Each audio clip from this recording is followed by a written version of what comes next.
सुबह शाम की मसनून दुआएं।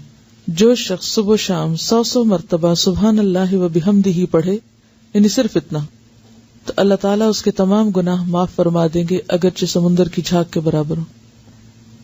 इसकी आदत कैसे डाल सकते हैं आप? क्योंकि मसरूफ है ना सब, तो इतना वक्त तो नहीं होगा कि जा नमाज पे बैठ के 100 दफा पढ़ के फिर उठे। कोई एक खास काम जो आपको रोज करना है, तो उस खास काम के साथ आप एक खास जिक्र जो है वो अपना बांध ले। एक तो है ना कि हर वक्त कोई भी जिक्र आप करें, लेकिन ये जो मखसूस अज़कार बताए गए मखसूस औकात में करने के, तो इनका फायदा जब भी होता है जब हम इनको औकात की पाबंदी के साथ करते हैं। और असल में इसके पीछे हिकमत भी यही है वक्त बताने की, कि फिर इंसान उसमें मिस नहीं करता।